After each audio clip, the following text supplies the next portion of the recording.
Bonjour à tous, bonjour à toutes, bienvenue dans une nouvelle vidéo. Aujourd'hui le 13 mai 2020, nous allons faire une nouvelle leçon d'orthographe intitulée le pluriel des noms composés. Alors au premier temps, nous allons commencer par la définition d'un nom composé. Qu'est-ce que ça veut dire un nom composé? Alors un nom composé est un ensemble de mots, donc il se compose de plusieurs mots. Ces mots sont associés par un trait d'union. Prenons quelques exemples. Un coffre-fort. Donc, un coffre-fort est un nom qui se compose de deux mots, coffre et fort.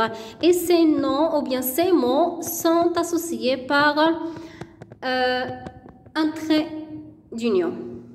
Une grand-mère, c'est un nom composé de plusieurs mots, de deux mots, et sont associés par un trait d'union. Un autre parleur aussi est un nom composé de deux mots et associé par un trait d'union. Un arc-en-ciel est un nom qui se compose de trois mots aussi et sont tous associés par un trait d'union. Alors, on passe au pluriel des noms composés. Comment former le pluriel d'un nom composé?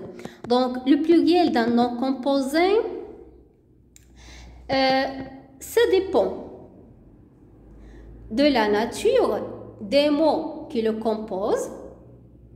Exemple, nom, verbe, adjectif, adverbe, préposition, etc. Et du sens des mots qui le composent. Donc, il faut faire attention. Avant de mettre un nom composé au pluriel, il faut faire attention. Il faut savoir la nature du mot et le sens du mot. Règle générale. Dans les mots composés, seul le nom et l'adjectif peuvent se mettre au pluriel. Il faut bien mémoriser ça. Avant de mettre un nom composé au pluriel, il faut savoir sa nature. La nature de nom. Est-ce que c'est un nom? Il s'accorde. Donc, on va mettre la marque du pluriel. C'est un adjectif aussi. Il faut mettre la marque du pluriel. Mais le verbe, l'adverbe et la préposition sont toujours invariables. Vous connaissez déjà que les verbes ne s'accorde pas. C'est pas un nom pour mettre la marque du pluriel. Adverbe aussi. La préposition aussi. Donc, ils sont invariables. Donc, seulement les noms et les adjectifs. On ajoute la marque du pluriel à un nom, un adjectif. Mais un verbe, un adverbe et la préposition, non. Prenons quelques exemples. Un dîner débat. Dîner, c'est un nom. Débat, c'est un nom. Donc, on a un nom. Alors, au pluriel, on dit quoi? Des dîners. Débat. D'accord? Alors, on a mis S du pluriel, la marque du pluriel. Pourquoi? Parce que dîner est un nom. Et le nom s'accorde. Débat est un nom. Donc, S, S. Deuxième exemple. Un rond-point. Rond, c'est quoi? C'est un adjectif. Point, adjectif. C'est un nom. Rond, adjectif. Point, c'est un nom. Donc, l'adjectif prend la marque du pluriel. Le nom aussi prend la marque du pluriel. Donc, on va ajouter S du pluriel. Des ronds. Point, on va ajouter la marque du pluriel, donc des ronds-points. C'est clair? Donc, cas particulier. Donc, il y a quelques exceptions qu'il faut les mémoriser. Lorsque deux noms séparés par une préposition forment un nom composé. Donc, si on a un nom composé séparé par une préposition. Vous savez les prépositions de, en, etc. Alors, un nom composé séparé par une préposition, en général, seul le premier élément prend la marque du pluriel. Est-ce que c'est clair? si on a un nom composé séparé par une préposition, seulement le premier élément, le premier nom qui va prendre la marque du pluriel, le deuxième non.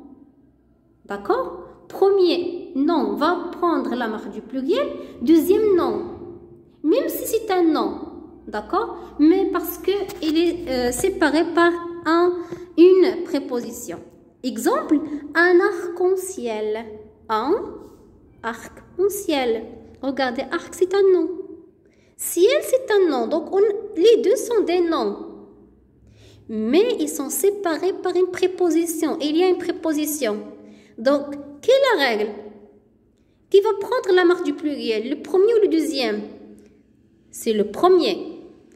Arc va prendre la marque du pluriel, mais le deuxième non. D'accord? Pourquoi? Parce qu'il y a une préposition. Et elles sont séparées par une préposition. Donc, qu'est-ce qu'on va dire au pluriel? Des arcs avec S. Le premier va prendre la marque du pluriel. En ciel, sans S. D'accord?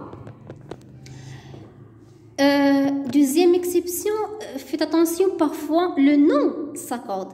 Parfois le nom s'accorde et parfois ne s'accorde pas. Parfois elle reste invariable. D'accord? Mais quand? Cela dépend du sens du nom du mot composé. Ça dépend au sens du mot. Exemple, des années-lumière. Regardez, des années-lumière. Un an. Mais des années prend S, lumière ne prend pas S. D'accord? Et en général, pourquoi? Parce qu'on dit des années de lumière. Si on efface tirer, on dit des années de lumière. Il y a un complément du nom ici. Un complément du nom. Et toujours, vous savez quand il y a un complément du nom, il ne s'accorde pas.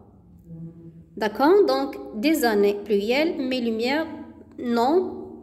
Parce que il y a un complément du nom qui est effacé, qui est supprimé, qui est enlevé dans ce mot.